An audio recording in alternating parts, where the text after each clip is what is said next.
C'est ici que tout a commencé, sur le Saguenay, cette rivière qui rentre à l'intérieur des terres comme une artère qui apporte avec elle tout ce dont on a besoin pour vivre.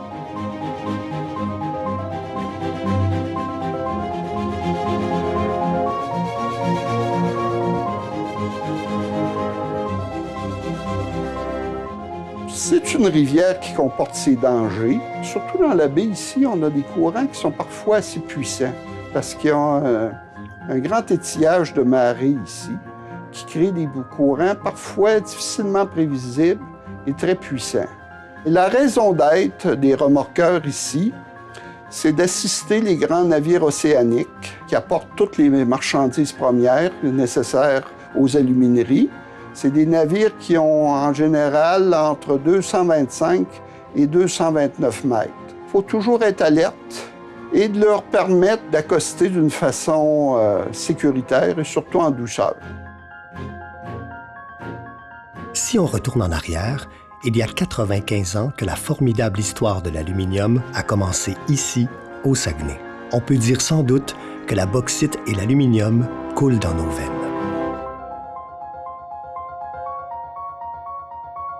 Nos employés des installations portuaires, des services ferroviaires, de l'usine Vaudreuil et de distribution Jonquière, ainsi que ceux de nos entreprises partenaires, sont immensément fiers de tout ce qui a été accompli par les générations passées de travailleurs et de tout ce que nous faisons aujourd'hui pour préparer l'avenir.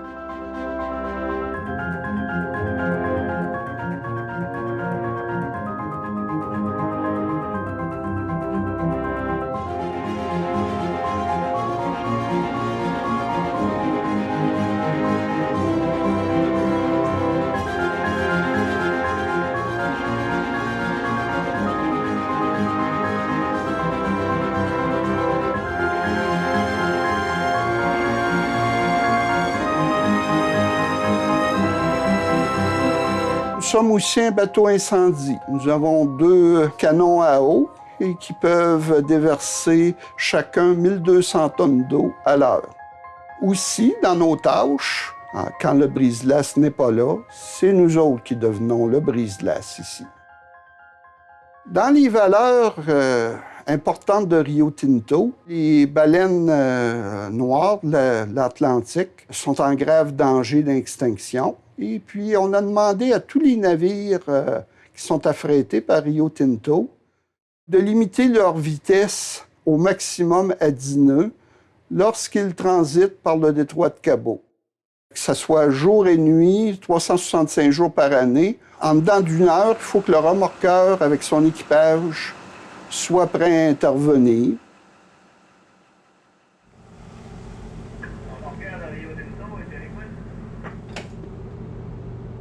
Les navires qui sont affrétés par Rio Tinto et puis qu'on a assisté dans la manœuvre sont principalement des Panamax. C'est des navires qui peuvent charger jusqu'à un port en lourd de 80 000 tonnes. Ici, à cause des limitations sur la profondeur, on dépasse rarement 65 000 tonnes. On décharge 5 millions de tonnes à partir de 125 bateaux par année. Ça, c'est seulement pour la bauxite. Mais on décharge aussi du coke vert, on décharge de l'alumine, puis du coke calciné parfois, là, mais ça, c'est plus rare. On a aussi de la soude caustique qui va à Vaudreuil.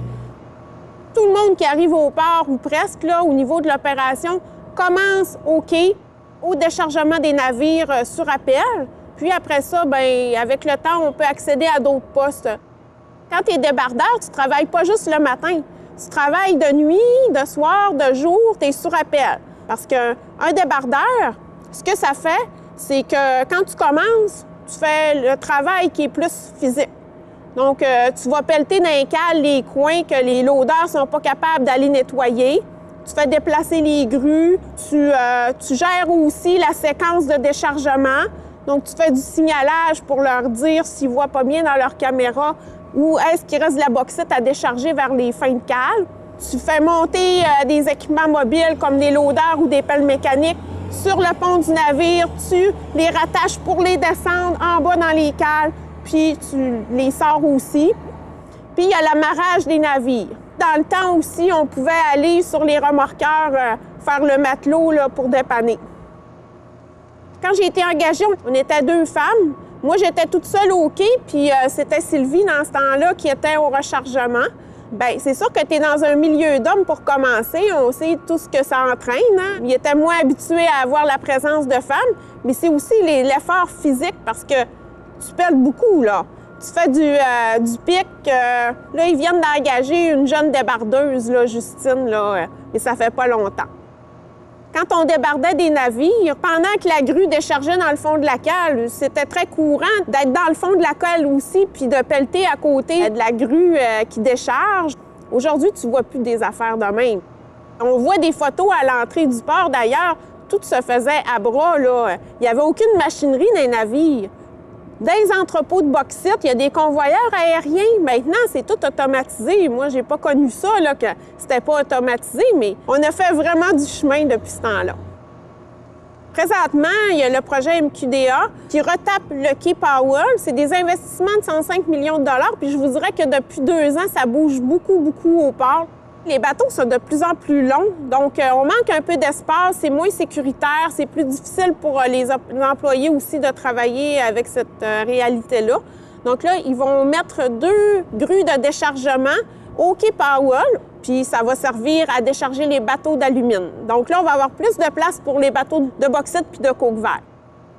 Là, depuis 3 mois, j'ai changé de poste. Il y a un nouveau poste qui s'est créé au niveau de l'implantation des standards au niveau de la C1 et de la C5. C'est les standards d'énergie zéro et d'espace clos. Non, je m'ennuie pas. Les journées passent vite, puis de savoir que je travaille dans un endroit qui a quand même duré dans le temps pendant aussi longtemps, puis de voir toute l'évolution de ça. Tu sais, quand on regarde les photos, quand on entend parler, quand j'étais plus jeune, puis j'entendais parler les plus vieux, comment ça se passait, ça a de l'histoire, puis je trouve que le port a bien vieilli. Il essaie de s'adapter au niveau de l'environnement, il essaie de mieux s'adapter à sa vie en communauté parce qu'on est au milieu de la ville.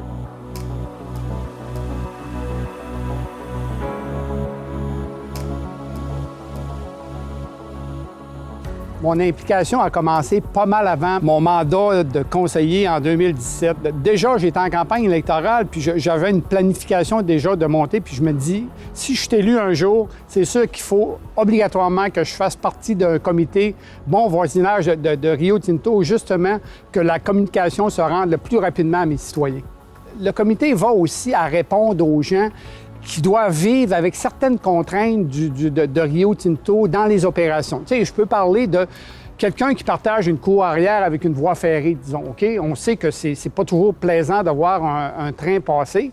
On peut parler aussi des petits problèmes, des fois, de poussière avec un vent dominant, mais on sait que Rio Tinto a investi présentement des millions de dollars à essayer de corriger, justement, différentes situations.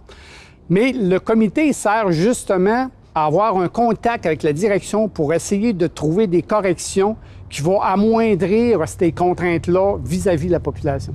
Bien, les projets les plus importants, on peut d'abord le mur végétal qui a été créé entre la limite de l'usage industriel de Rio Tinto et la limite du futur parc de la console. Et le dernier, bien sûr, celui qui me tient le plus à cœur, est l'embellissement des silos.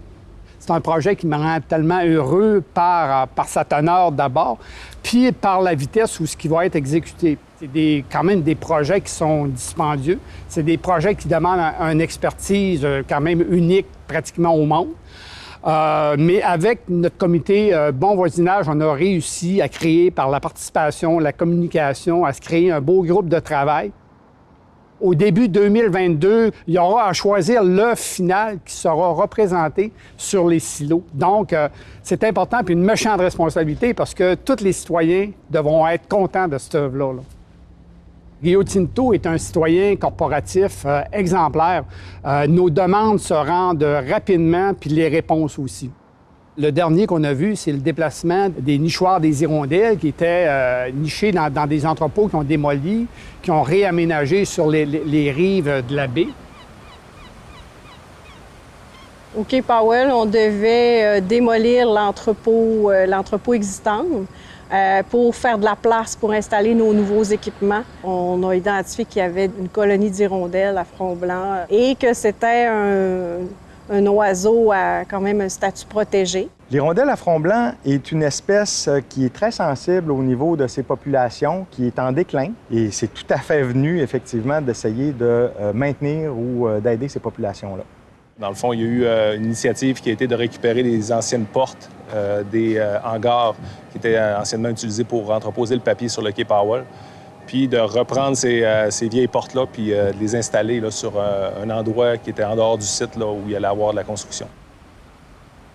Bien, au début de l'été, avec la polyvalente des Grandes Marées, on a cédulé une activité avec les élèves d'une classe éco-responsable. On a fait des genres de moules avec des verres et puis les élèves ont fabriqué leur nid. On avait un nid qui était un vrai nid d'hirondelles qui avait été récupéré des hangars. Puis ça, c'était comme notre prototype. Puis les élèves essayaient de copier la façon que les hirondelles confectionnent leur nid. Le projet qu'on vient tout juste de réaliser en collaboration avec Rio Tinto a été super intéressant. Ça s'inscrit totalement, en fait, avec l'implication citoyenne qu'on demande aux jeunes. Donc, on fait plusieurs sensibilisations, on pose des actions, puis on voit les retombées. Donc, ce projet-là, on va voir par la suite le résultat. Je pense que c'était vraiment une belle opportunité pour nous qu'on a voulu saisir. Je dirais d'avoir une meilleure conscience de l'impact qu'on peut avoir. Puis, tu sais, c'est de transmettre des bonnes valeurs aux générations futures. C'est quelque chose qui est très bien aussi. Puis, ça permet aussi de travailler en meilleure collaboration avec l'équipe des projets. Parce qu'on a tous le même objectif à la fin de la journée aussi, c'est de faire des projets en respect de l'environnement, en santé et en sécurité. Fait que c'est important qu'on se parle puis qu'on travaille ensemble.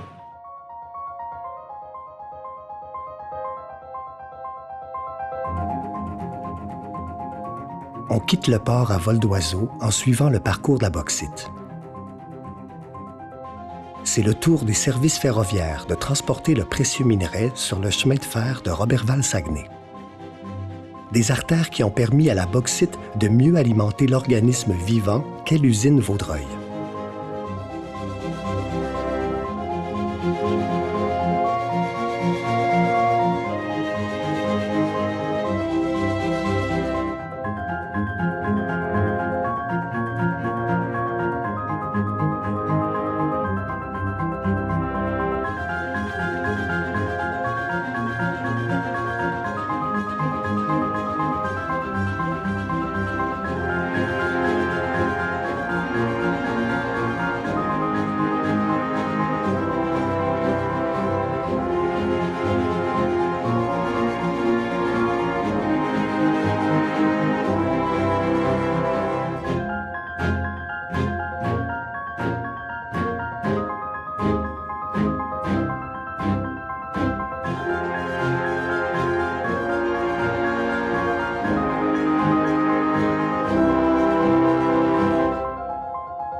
La compagnie Roberval-Saguenay ravitaille également les alumineries de la région tout en étant au cœur du service ferroviaire régional pour une vingtaine de clients externes.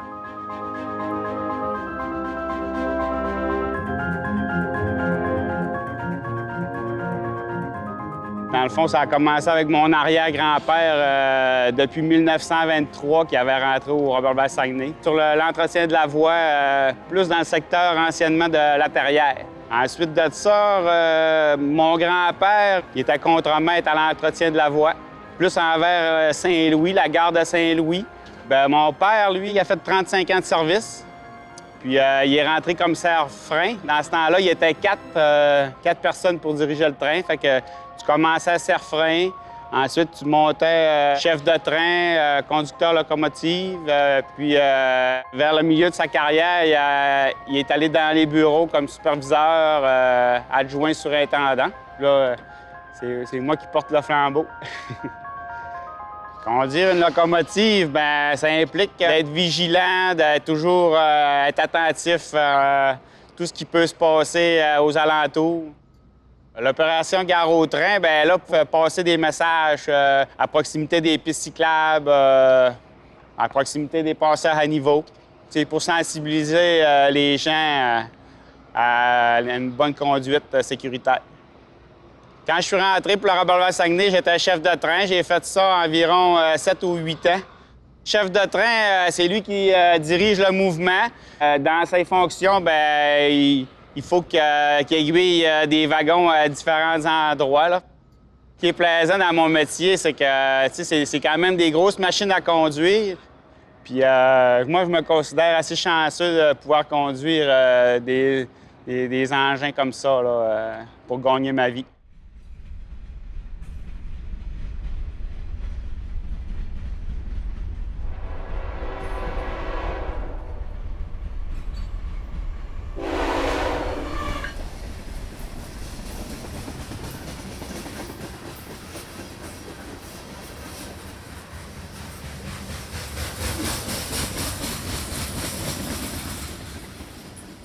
Nous autres, en plus, c'est nous autres, on nourrit toutes les usines, là. C'est nous autres qui s'occupent de nourrir tout le monde.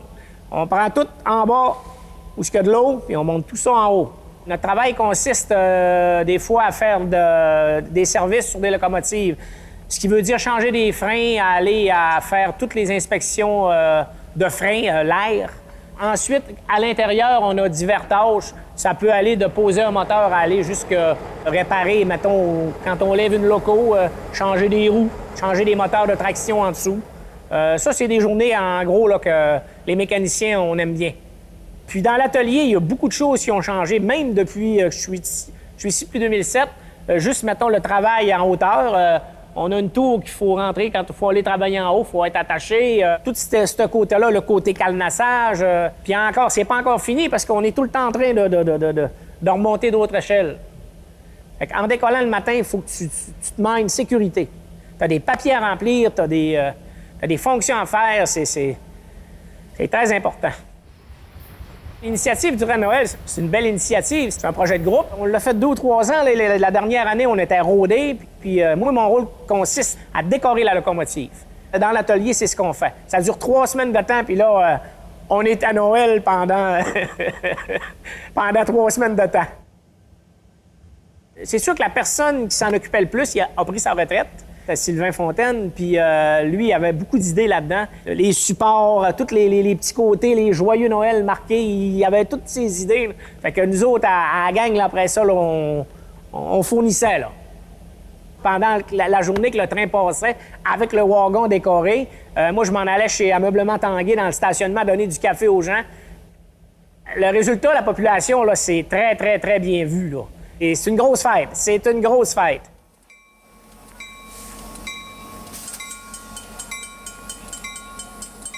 Moi, je m'occupe principalement de la gare du Roberval-Saguenay aux installations portuaires, à la baie. Au Roberval-Saguenay, on a une très belle équipe aussi, c'est le fun. Les employés adorent leur job. Il y a beaucoup de passionnés dans ce domaine. Nous, ce qu'on fait, on pousse la bauxite pour fournir les valves souterraines qui, par la suite, vont charger les wagons de bauxite et qu'ensuite, les Roberval-Saguenay les amènent aux usines à Arvida. On est comme un enfant. C'est comme jouer avec quand on était plus jeune, on jouait avec des petits Tonka, mais là, on est rendu dans la cour des grands, puis c'est des grosses machines. Comme superviseur, on pose des questions. S'il y a eu des événements de la journée d'avant, s'il y a eu des passés proches ou des quasi. Ensuite de ça, bien, on détermine tout ensemble les risques de la journée. Ça serait quoi les mesures à prendre pour éliminer le plus possible ces risques-là?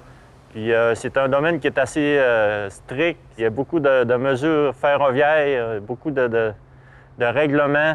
On pose ces questions-là aux travailleurs, puis c'est beaucoup du travail d'équipe là, avec les employés. Là, Mon grand-père, lui, il travaillait aux installations portuaires. Il a été contremaître là pendant plusieurs années, aussi 30 à 40 ans. Ensuite, ben, c'était familial aussi. On est tous originaires de la baie, donc dans les embauches dans ce temps-là. Tu te présentais le matin, puis tu disais « je veux travailler », puis il te prenait, là. Fait que mon père est rentré aussi en arrière de mon grand-père. Il a été opérateur plusieurs années, 35 ans. Il a été formateur aussi là, dans la fin de ses années. J'ai appliqué Rio Tinto parce que j'avais quand même ça dans le sang pareil. J'ai été élevé là-dedans. Mon garçon, lui, il disait qu'il aimerait ça travailler là-dedans. Ben là, j'ai dit, tu suis le processus, puis fais tes preuves. Finalement, ben, ça a fait. Oui. Je me rappelle plus jeune, je voulais que tu m'envoies des photos que tu travaillais. Ouais. Il travaillait, puis moi, j'étais à l'école, puis je disais, envoie-moi des photos, puis là, il m'envoyait des vidéos du travail, comment ça se passait, etc. Puis là, me voilà aujourd'hui, X années plus tard, en train d'opérer ces machines-là. On est toujours fiers de travailler pour une multinationale comme ça. C'est une grosse entreprise, c'est mondial. Puis, parce qu'une entreprise qui stagne, c'est une entreprise qui meurt. Mais on voit qu'il y a beaucoup de potentiel là, dans les employés pour maintenir cette entreprise-là en vie puis sur le marché avec des bons résultats. Là. Et ainsi, la bauxite arrive à sa destination finale, l'usine Vaudreuil. Tant de travailleurs ont fait en sorte qu'elle se rende à bon port, et tant d'autres s'en chargeront pour qu'elle parcourt les transformations nécessaires vers l'obtention de l'aluminium.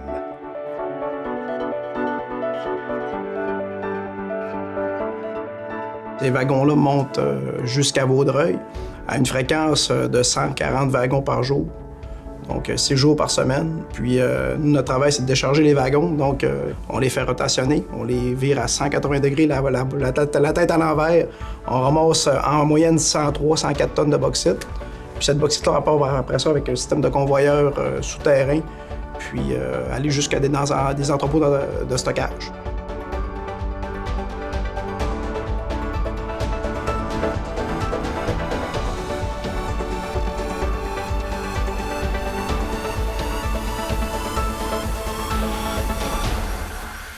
On récupère cette bauxite-là, qu'on va aller la broyer, la concasser pour en faire un genre de poudre, qu'on va rajouter de la soude caustique à 80 quelques degrés Celsius. Donc, on va se ramasser à la fin à sortir tout ça avec un genre de ketchup rouge caustifié à 86 degrés qu'on entrepose dans 3 réservoirs qui contiennent chacun 1 million de litres. Donc, on a 3 millions de litres, puis qu'on redistribue après ça dans les unités de gestion à l'est et à l'ouest. De mon côté, c'est d'être responsable de travaux, c'est vraiment encadrer les gens qui opèrent la partie du déchargement de bauxite, puis aussi le volet d'entretien. Entretien mécanique des 2 broyeurs, déchargement, rotateurs, puis nos 17 convoyeurs qui transportent la bauxite là, en temps réel, puis nos réservoirs d'entreposage avec là-dessus au trait adjacent. Mes journées sont... c'est une boîte à surprise. Tous les matins à 8h20, on prend le temps de regarder nos travaux les plus à risque, puis on s'assure que chaque personne clé couvre ces travaux-là, puis encadre les travailleurs qui s'y trouvent. L'exemple d'aujourd'hui, c'est qu'on avait, on appelle le TIPI 411, on avait des travaux de respect des pentes à aller mettre en place. Donc, c'est de savoir un plan de match, puis que tout le monde adhère à ce plan de match-là. Et on est dans les nouveaux locaux au BP qui étaient Occupy Building. Le but du projet, c'est surtout de protéger les travailleurs. On était dans des locaux que... Vaudreuil a une histoire, mais la sécurité a évolué au travers des années. Puis nos anciens locaux ne cadraient plus non plus avec les nouvelles normes de sécurité. C'est qu'on est maintenant dans une nouvelle bâtisse qui est tout près des anciens locaux, qui est sécuritaire, qui nous protège en cas d'accident industriel. Puis c'est un des exemples aussi, qu'on voit que Rio Tinto ont été de l'avant, puis ont à cœur aussi la sécurité des travailleurs, incluant leur staff de gestion. Tu sais, mon optique, là, est bien simple. C'est que tous les matins qu'on rentre, c'est de travailler en sécurité, mais surtout d'avoir du plaisir aussi. Faire des tonnes avec le sourire ou faire des tonnes avec la baboune, il y en a un des deux qui est beaucoup plus agréable. Puis, c'est de trouver une manière de se remotiver, de se challenger aussi à l'interne avec l'équipe. Puis, t'as bien beau avoir les meilleures machines du monde, ça repose sur des gens de cœur, des gens qui mettent leur âme à tous les jours, qui viennent donner pas une partie aussi de leur temps. On passe 40 heures, des fois plus, par semaine ici. Ça peut pas toujours bien aller. Des fois, ça peut être aussi le leader, un amant qui, sa journée-là, il fait le moins, bien, il a besoin de ses matelots pour leur amener puis donner une petite tape dans le dos. Ça, c'est une belle motivation, là. Et 85 ans pour Vaudreuil. Il n'y a pas beaucoup d'entreprises qui peuvent être debout encore après 85 ans d'histoire. Vaudreuil a toujours combattu tous les vents de face qu'elle a eus au travers des années, des vents économiques, peu importe. Dans la région, c'est une fierté, c'est un fleuron de garder cette usine-là qui a connu d'autres générations avant nous autres de travailleurs. Les bâtiments, on a des bâtiments qui sont neufs comme ici présentement, mais on a des bâtiments qui datent des débuts des années 1900, 1940. C'est de voir un petit peu l'histoire après les murs. Là. Ces murs pouvaient nous conter tout ce qui s'est passé. Il y a du vécu. Là, c'est que Vaudreuil a une histoire. Là. Oui, c'est une usine qui a un nombre. Elle a un nombre de survivantes.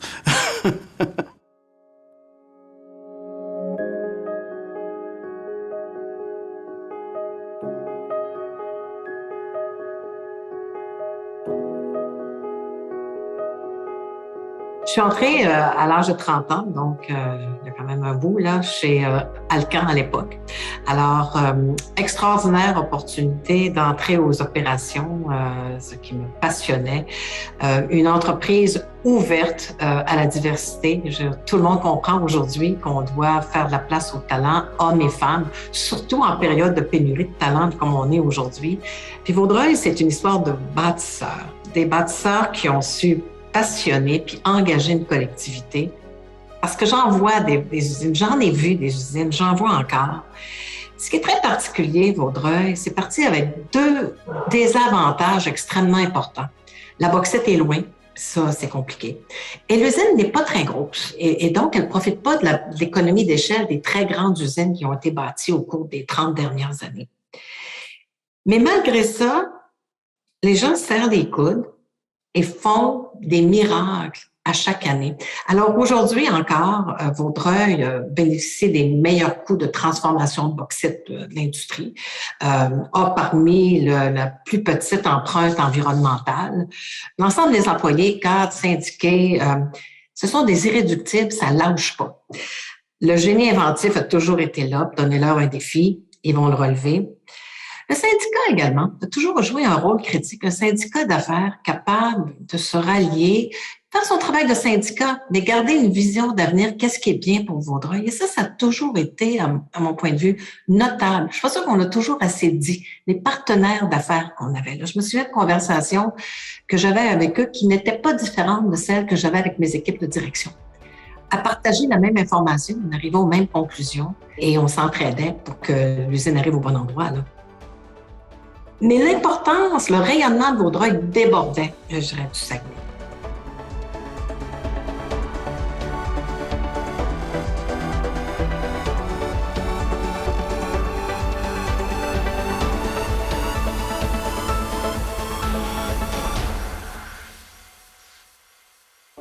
La technologie qu'on a développée de décanteurs, même fini par être vendu à l'étranger. Ça fait qu'on allait régulièrement aller faire des démarrages de cette technologie-là un peu partout. Puis ça nous a donné une certaine notoriété qui a été reconnue, en fait, pour devenir parmi les bons, on va dire... les meilleurs. Les meilleurs au niveau mondial, dans le fond, dans le coût de transformation. Parce que ce qu'il faut comprendre, c'est que Vaudreuil, nous, ici, on produit l'alumine, qui est la matière première pour faire fonctionner l'électrolyse. Mais cette alumine-là peut être produite n'importe où. Puis, généralement, elle est de plus en plus produite près des mines, ce qui est un avantage concurrentiel énorme contre lequel, nous, il faut se défendre. Ça fait que l'effort a été mis beaucoup sur le contrôle des efficacités, sur les coûts de transformation. C'est que la matière première, c'est la bauxite, qui contient à peu près 50 % d'alumine qu'on peut extraire. Puis le procédé qu'on utilise, c'est qu'on prend cette bauxite-là, qu'on met dans de la soude caustique, puis qu'on réchauffe. Puis l'alumine va passer en solution, puis le reste des autres impuretés vont demeurer à l'état solide. Mais la séparation des solides se faisait à l'origine, depuis le début des installations, par filtration. C'est là où je vous disais que ça nécessitait énormément de filtres pour faire ce travail-là, après la digestion. En le faisant par décantation, on a des gros réservoirs, on met le mélange qui sort de l'attaque avec un liquide qui est riche en alumine, mais plein de particules de solides qui sont toutes les impuretés dont on veut se débarrasser. Avec les flocculants qu'on utilise, ces particules-là, qui sont très fines, vont s'agglomérer, décanter vers le bas du réservoir. Les bouts vont être évacués. Puis ce qui reste du liquide est riche en alumine, qu'on envoie en précipitation pour reprécipiter cette alumine-là. À Vaudreuil, étant donné que c'est une usine qui a été construite il y a près de 85 ans, le processus de précipitation était dit en batch. Donc, ce qu'on fait, c'est qu'on remplit un réservoir avec de la liqueur BR, on ajoute à ça une amorce, on attend, puis après une vingtaine d'heures, on va vider le précipitateur et récupérer le solide, c'est-à-dire la production. Le défi ici, c'est qu'on a on a 2 usines qui ont à peu près 60 précipitateurs chaque. L'objectif, c'est de transformer ces réservoirs-là non plus en batch, mais de les opérer en continu. C'est-à-dire qu'on va opérer un réservoir, on va le remplir en continu, puis on va le faire surverser dans un autre réservoir, ainsi de suite, jusqu'à ce qu'on atteigne le produit qu'on désire. Fait qu'il y a d'énormes gains de ce côté-là parce qu'on ne perd pas de temps durant le remplissage et durant la vidange. Les tanks sont productifs 100 % du temps d'opération. Vaudreuil, initialement, je pense que c'était bâti pour faire 700 000 tonnes par année. On est à 1,5. En 2006, c'est la première fois que j'ai rencontré Jacques. Il allait prendre sa retraite. Puis on est en 2021, puis il est à côté de moi. Les gens, ils m'agacent. J'avais vu tantôt, là, ils m'ont dit qu'ils m'avaient sorti de ma 4e retraite.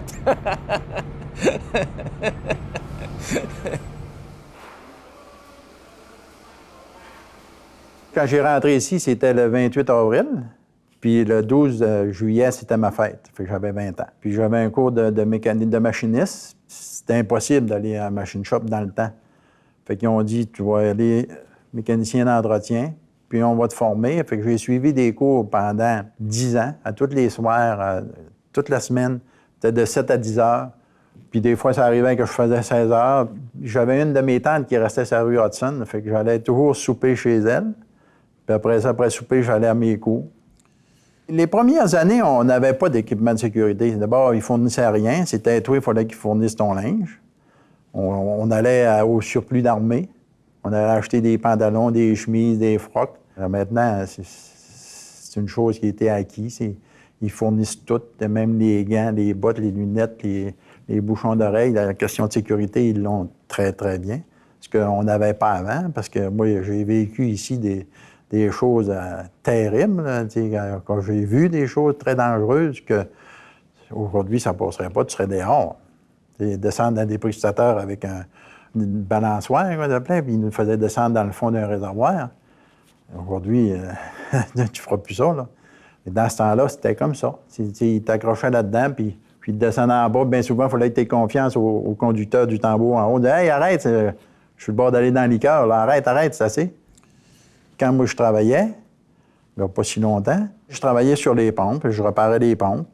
Puis, quand on a commencé ici, on faisait tout ça attelé. Après ça, c'est venu le ratchet avec les box. On faisait ça au ratchet. Après ça, c'est venu les bolteuses à l'air. Mais ils étaient donc bien avec les bolteuses à l'air. C'était donc plaisant. C'était pas mal moins dur physiquement. On avait encore quand même le cœur de dire, bien, c'est mon usine. Je vais la faire vivre, puis c'est elle qui me paye. C'est une usine qui fait vivre ta famille. On avait une gang qui était merveilleuse. Tout le monde qui était là, puis aujourd'hui, il y en a en masse qui sont décédés. Pour l'ambiance, on l'avait vraiment. On avait du fun ensemble, tu sais, on riait, il y avait toujours 2, 3 qui étaient funnés dans la gang. Dans le temps, on avait des 5 à 7. Tout était bon pour les prendre une bière. Fait que...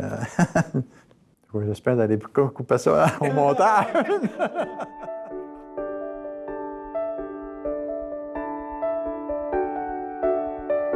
Dans le centre de calcination, à des températures montant jusqu'à 1150 degrés Celsius, le trihydrate d'alumine perd ses 3 molécules d'eau pour devenir de l'alumine, une poudre blanche sans saveur ni odeur.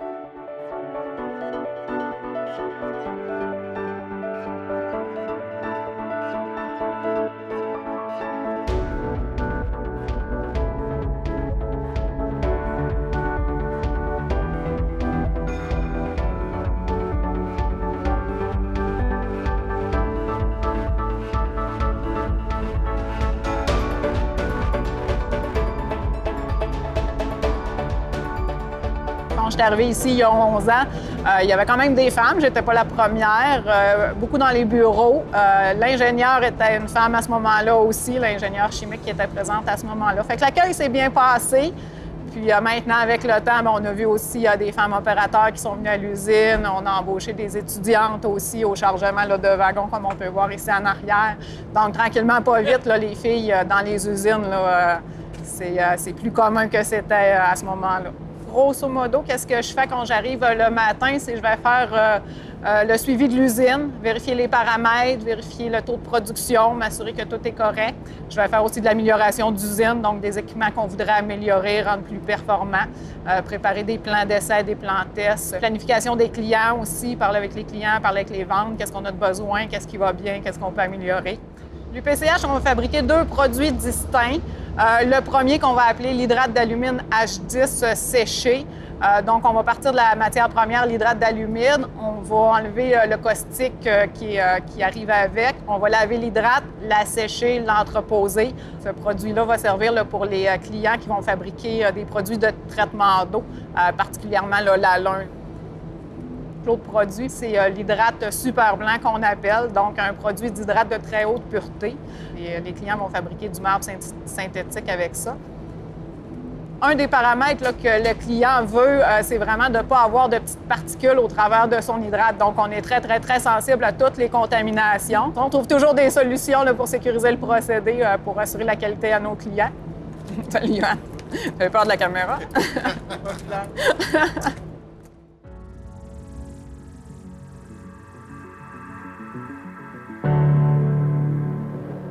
Rio Tinto travaille depuis 3 ans avec les différents intervenants dans le domaine des bleuetières pour faire de l'économie circulaire en réutilisant ce qu'auparavant était un résidu de la fabrication de fluorure de l'aluminium. L'anhydrite est devenu ainsi un fertilisant certifié par l'Agence canadienne de l'inspection des aliments, utilisé pour augmenter la production de bleuets. Pour sa réutilisation de l'anhydrite, Rio Tinto a remporté le prix Appel à initiative 2020 de Québec circulaire dans la catégorie Grande entreprise, se démarquant parmi 40 candidatures à travers le Québec. L'anhydrite est un sous-produit de la fabrication de fluorure d'aluminium à Vaudreuil.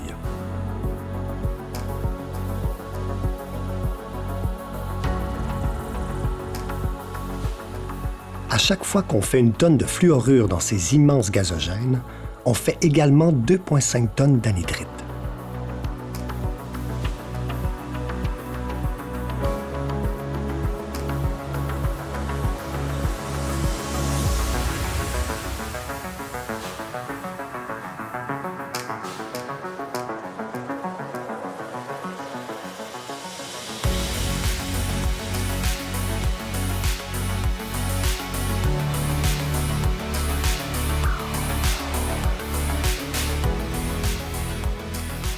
En opération depuis 2008, l'usine de traitement de la Brasque traite 80 000 tonnes de brasque par an provenant des usines de Rio Tinto en Amérique du Nord et d'autres producteurs. L'UTB a également développé, en partenariat avec Géocycle Canada, une filiale de Lafarge Canada, un nouveau produit appelé Alextra, fabriqué à partir d'un sous-produit résultant du traitement des brasques.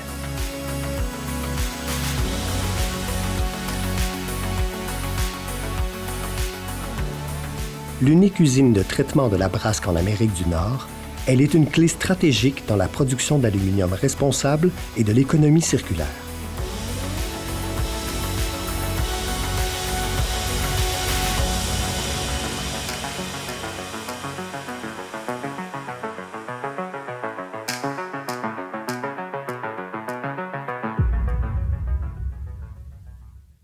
On a 6 chaudières au gaz naturel, on a 3 chaudières électriques. L'objectif, c'est de maintenir une pression constante dans notre département qui est acceptable pour nos clients externes qui sont les hydrates, à UTB, centre de calcination, tout le monde qui a sur le complexe Jonquière, autant Arvida, salle de cuve et autres, que ce soit pour le chauffage ou que ce soit pour la transformation de leurs procédés.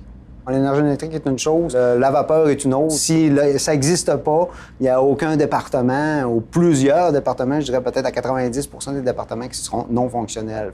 On a des sécurités de procédés entre ça. Il ne faut pas créer d'emportement, il faut qu'il y ait une stabilité constante dans les chaudières. C'est pour ça qu'on a une surveillance en continu. Là, on est dans la salle de contrôle, la salle de commande, une des salles de commande principales, où il y a toujours un mécanicien de machinerie fixe en poste, un opérateur qui est en poste 24 heures sur 24. Ce qui est intéressant, c'est qu'il y a une surveillance opérationnelle et il y a une surveillance plancher qui est faite par un assistant opérateur qui va faire la tournée de son département au complet, vérifier visuellement ses pressions, vérifier ses purgeurs. Les purgeurs ont des drainages de ligne pour s'assurer qu'il n'y ait pas d'eau dans la vapeur, ce qui peut amener à des coups de bélier.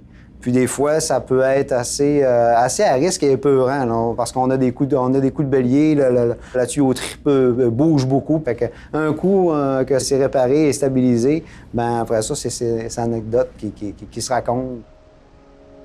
On dit toujours que les centrales thermiques, il y a du monde qui ne connaît pas ça. Le département de vapeur, le monde ne connaît pas ça parce que faut que ça soit stable, inaperçu. On est en arrière-plan pour les grandes productions, là.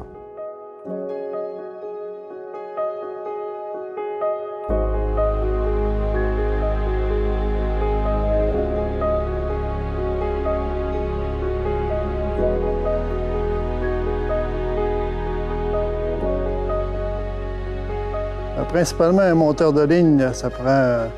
faut pas avoir le vertige parce qu'on travaille toujours dans les airs quand même, là, même si c'est des nacelles. Anciennement, on travaillait avec des éperons. C'est des affaires qu'on ne fait plus depuis quelques années. Puis, ça prend un bon travail d'équipe. C'est pas juste une personne qui fait la sécurité, c'est l'ensemble de l'équipe qui fait que la sécurité va être bonne pour pouvoir effectuer le travail.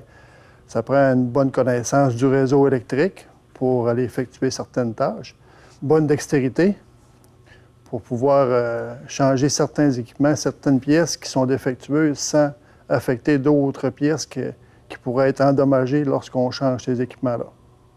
Sur le côté haute tension, ça ne pardonne pas. Là. On a du 13 000, on a du 4 000 volts. On a déjà vu par le passé des gens qui se sont électrisés. Ça n'a pas arrivé souvent, mais c'est des gros dommages pour les personnes qui se font électrocuter ou électriser. Il n'y a rien de plaisant pour personne. On ne souhaite pas ça à aucune personne. Puis je vous dirais que si on recule de là 20 ou 25 ans, il y en avait quasiment à quelques années, tous les 2-3 ans, il y avait des personnes qui se blessaient au travail à cause du côté électrique. Puis aujourd'hui, c'est des affaires qu'on voit beaucoup moins. C'est agréable de voir que la région peut se fier sur nos centrales qu'on a présentement. Après ça, pour le futur aussi. C'est sûr qu'on a un réseau électrique qui est quand même, je dirais, assez fiable. On a les bons équipements pour ça dans notre secteur pour pouvoir effectuer ce travail-là. Puis les gars adorent ça. C'est nous autres qui fait les mises hors tension puis qui fait le zone pas d'électricité pour qu'ils puissent faire leurs travaux. Mais quand on est en panne, on dépend autant d'eux autres aussi. Fait que c'est une interdépendance, une bonne interdépendance. Là. Malheureusement, ce qu'il ne faut pas qu'il arrive, c'est des pannes. Moi, c'est ce que j'aime le plus. Là. Tu te ramasses dans l'action, puis tu gères à mesure, puis la petite pression qu'il faut que ça se ramène, puis il faut quand même faut donner le service au client, il faut rétablir l'électricité le plus rapidement possible. Des fois, ça a des bonnes conséquences. C'est le schéma unifilaire du réseau à distribution Jonquière. Pour faire un petit résumé rapide, la section en blanc, c'est tout ce qui est 161 kV. C'est par là que l'usine Laterrière, puis Grande Baie Transige, ainsi que toute la centrale Chipcha, toutes les génératrices à Chipcha rentrent dans ce poste-là. En bleu, on a la distribution 13 kV, ce qui est ça, c'est directement au client. Là, comme dans le secteur de ce côté-là, on a plus le CAO, les secteurs laboratoires, carbone, tout ce coin là-bas. Après ça, l'autre côté, vers le centre de l'écran, en bas, on a Vaudreuil, le CEV. En ayant ça, ça nous dit si on a une panne dans tel secteur, comment on est organisé, quel groupe qui alimente ça, comment on va faire pour réalimenter les clients une fois qu'on va avoir cerné le problème. Tu sais, ça, c'est rien qu'une partie du circuit. Là, on a de quoi d'encore plus mêlant ici. C'est comme ça, c'est vraiment distribution de production. Tout ce qui est rattaché à la production en général, c'est là. Puis ça, c'est l'autre réseau qui se trouve à être... en général, l'éclairage puis le chauffage de toutes les usines. Fait que tu sais, t'as une autre toile d'araignée là. Les ordinateurs là-dessus, puis toutes les choses. C'est aussi important aussi, parce que s'ils se ramassent dans le noir, c'est pas vraiment l'idéal. Ben moi, en fait, je reste à côté ici. Fait que j'ai passé ma jeunesse à passer en avant de cette usine-là. Je me suis toujours demandé à quoi ça servait les sprays qu'il y avait en avant ici. Là, je suis dedans, c'est moi qui les arrête puis qui les décolle. Mais oui, Vaudreuil a comme toujours fait partie de mon quotidien, si on veut.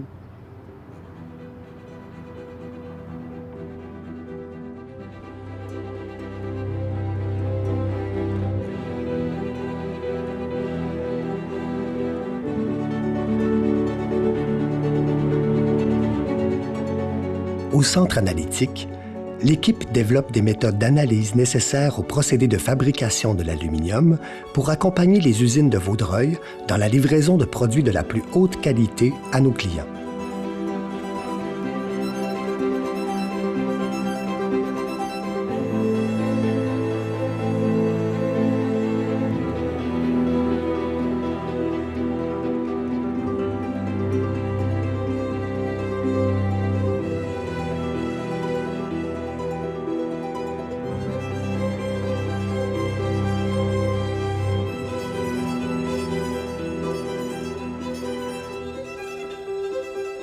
La survie de l'usine Vaudreuil est étroitement liée à la capacité de disposition des résidus de bauxite. En 2016, devant l'enjeu technique que le site de disposition arriverait à pleine capacité en 2022, les équipes ont développé un projet pour assurer la pérennité des opérations. Construire une usine de filtration industrielle avec une technologie d'assèchement des résidus de bauxite la plus respectueuse de l'environnement. Dans le fond, c'est que le lac de boue il était en fin de vie en haut. Fait qu'il a fallu qu'ils trouvent un procédé qui fait en sorte que ça prenne moins de place, que ça soit plus sécuritaire aussi. Fait que le procédé qu'on a en ce moment, ça prend 20 minutes au lieu de 3 ans. Fait que la boue arrive liquide, puis en 20 minutes, elle ressort en solide à 74 %. Ça prend 20 minutes de faire une presse. Il y a 4 presses dans l'usine qui sont au 5e étage. Une fois qu'elle est terminée, l'eau est recyclée à l'usine pour recommencer son procédé. L'alumine est déjà extrait de la bauxite. Nous, c'est vraiment le dernier traitement qu'elle a. C'est comme un peu le même principe que des filtres à café. Fait que quand la pression arrive dans la boue, ça fait sortir tout le liquide par les fils. Un coup que la pompe est plus capable d'en enlever, on pressurise avec 1400 kPa, je pense. Que ça... Fait qu'avec, en rajoutant de l'air, on l'assèche encore plus. Puis la boue qui est solide, qu'on voit en arrière de nous, au lieu d'être étendue, qui prenait 3 ans anciennement, maintenant, ils font juste l'empiler pour faire des digues avec. On a rallongé la vie de l'usine de plusieurs années. Un coup que la terre va tout être étendue, ils sont supposés remettre une couche de terre par-dessus, puis le végétal va pouvoir repousser dedans. Ça devrait plus paraître, là.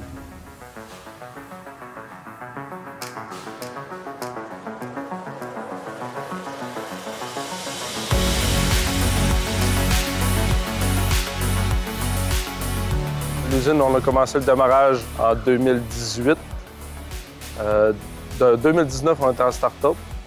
Après ça, 2020, on a commencé à prendre une bonne aire d'aller. Ensuite de ça, à l'été 2021, on a atteint 1 million de tonnes filtrées. Tout est électronique au complet, là. On peut tout opérer avec une tablette, un cliquement de doigts, tout se faire. Quand tu veux faire un changement de pompe, au lieu de la faire en manuel, tu es capable de tout la faire à l'ordinateur. C'est vraiment plus facile physiquement aussi. Je dirais qu'il y a énormément de gens qui ont travaillé avant nous à ça, puis on leur doit ça quand même, parce que c'est des gens qui, s'ils n'avaient pas fait le travail à l'époque, aujourd'hui, on n'aura pas notre travail, que nous autres, ça nous permet de faire vivre nos familles et notre communauté. C'est comme l'épaule à la roue après les gens qui ont passé avant nous. Mettre l'épaule à la roue veut dire également une implication constante dans le comité de bon voisinage Arvida. Quand on a acheté sur notre rue Hébert, on était content d'avoir un très beau terrain derrière la maison. Jusqu'à temps que je fasse le tour du site et que je m'aperçoive qu'il y avait un très gros lac de boue rouge. Alors ça m'a vraiment inquiétée et c'est aussi ça qui m'a amené à participer au comité de bon voisinage. Les questions que j'ai posées, j'ai eu quand même des réponses apaisantes. Maintenant, ça ne s'appelle plus non plus le lac des Boues Rouges. On a solidifié la place. Ensuite, on a fait beaucoup de visites sur le site. Sur le dessus, on commence à faire pousser des herbes, de l'herbage, et c'est déjà beaucoup moins inquiétant. J'ai trouvé aussi que la compagnie n'était pas juste là pour faire de l'argent. C'est une compagnie aussi qui s'intéresse aux voisins. Et c'est assez rare, ça. Et ça, je trouve ça un gros positif. Le comité est très bien structuré, de toute façon, puisqu'il y a des gens de l'usine qui sont sur place, des gens qui travaillent pour Rio Tinto. Il y a des ingénieurs dans le groupe. Je les trouve patients, parce qu'on revient souvent avec les mêmes questions. Il y a quand même un représentant aussi du ministère de l'Environnement. Ensuite, il y a des représentants de la ville, des conseillers municipaux. Ça a débuté tout de suite avec mon élection en 2009. Donc, j'ai été nommé pour être sur le comité. Des fonctionnaires qui sont avec nous de la ville, qui sont sur cette table-là. C'est des experts au niveau de Rio Tinto. On a toujours une belle collaboration. Quand on a des problématiques, on leur en fait part. Je vous donne un exemple. À un moment donné, c'était des wagons qui se cognaient, donc ça faisait du bruit, mais ils ont réussi à trouver exactement la problématique. Puis, ils ont mis tout de suite les corrections pour trouver des solutions, puis d'améliorer aussi le bon voisinage autour avec les citoyens. On sait que Arvida a été construit quand même là, avec une usine et les quartiers résidentiels autour. Donc, je pense qu'il y a une compréhension qui est plus facile de la part du citoyen. Avec Ville-Saguenay et Rio Tinto, il y a des plans de murs végétalisés qu'on pourrait faire avec un parcours même historique. On a discuté là, lors des dernières rencontres, puis on aimerait ça remettre ce dossier-là là, de l'avant. L'implication dans la communauté se mesure également à travers les différentes contributions pour les organismes à but non lucratif. C'est l'idée des employés de Rio Tinto d'offrir un montant au Centre de prévention du suicide que la direction a accoté, si je peux me permettre, en bon québécois. Donc, on a reçu un beau don de 10 000 qui est aussi en lien avec leur concept de jetons, de demander de l'aide qu'ils font chez Rio Tinto, qui est une belle façon de démystifier aussi la demande d'aide. En fait, à partir du moment où un employé de Rio Tinto a un questionnement ou un souci de fonctionnement, puis veut s'assurer de bien faire les choses, va arrêter ce qu'il fait et aller demander de l'aide à qui de droit. Et quand cet employé-là demande de l'aide, il reçoit un jeton.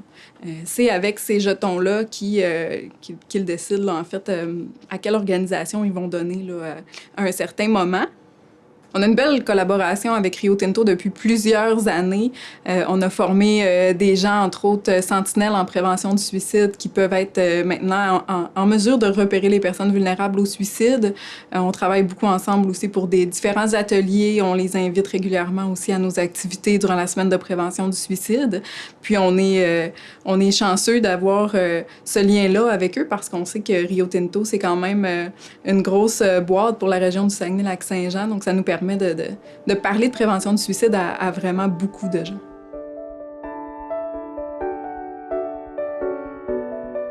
On revient au point de départ de notre voyage, les silos roux aux installations portuaires de la baie. On revient à la bauxite qui donne de la couleur et de la vie à nos usines et à nos travailleurs.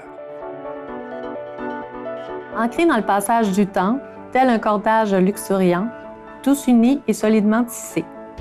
Bercés par les eaux du fjord, aux abords sa majesté, tirés par ses braves et courageux. Au centre des opérations, ayant cette fougue au cœur, tous accueillent et manœuvrent ce minerai réelle richesse et prospère à notre région. Je travaille avec la bauxite depuis maintenant 20 ans. C'était un travail qu'il fallait que je fasse à l'université en estampe à l'époque, puis il fallait faire l'estampe avec autre chose que l'encre qu'on se sert habituellement. Donc, mon chum travaillant ici, justement, à la zone pas portuaire, donc il revenait toujours au travail avec de la bauxite sur ses bottes. Donc, j'ai pris un petit peu de bauxite et j'ai fait mon travail universitaire avec ça, puis j'ai découvert la coloration. Bien, dans mon cas, je dirais que c'est la lumière du orangé, parce qu'on ne peut pas avoir un orangé qui est très lumineux au niveau d'un pigment qui est... je dirais, synthétique en tube, contrairement à la bauxite, la manière que je l'applique. Il y a comme la transparence de la toile, la luminosité de la toile et la bauxite que je fais qui devient inséparable l'un et l'autre. Puis c'est vraiment la coloration qui fait la force.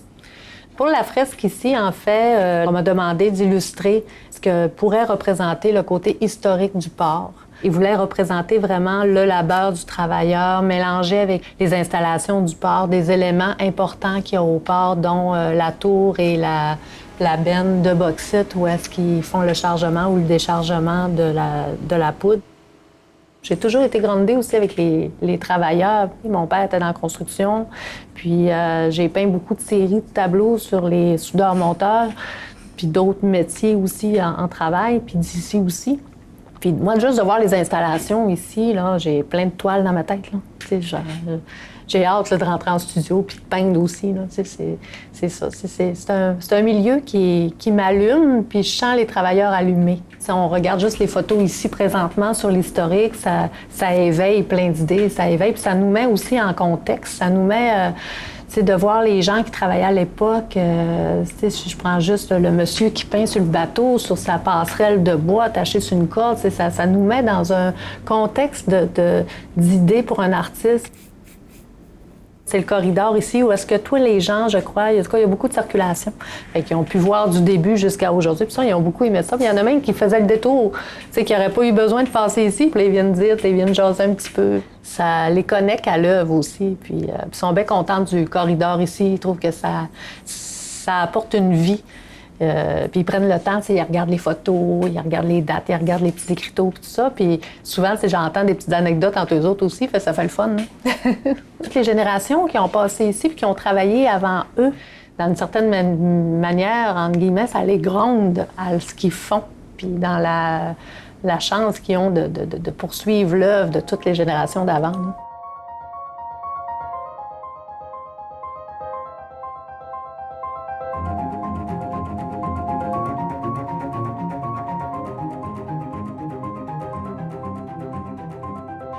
Si on prenait l'angle d'une entreprise familiale, Vaudreuil en serait à sa 4e génération. Je suis venu au monde 1 an avant que Jacques soit engagé. C'est ça qui est le fun au port, c'est que tu es dehors, puis tu fais jamais la même chose. L'équipe est super, puis c'est ce qui me donne du gaz à tous les matins. Aujourd'hui, cette tempête-là, boss, c'est nous autres qui va passer au travers. Oui, c'est une belle affaire. 85 ans, espérons que ça va être encore un autre 85 ans.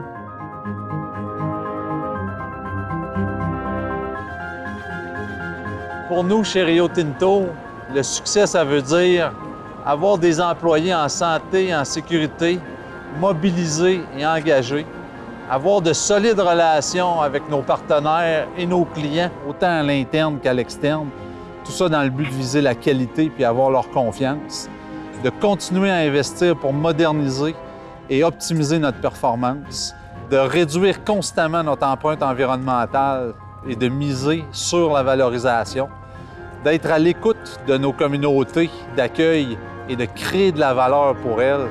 Tout ça dans le but d'être à la hauteur des générations passées et de travailler pour les générations futures.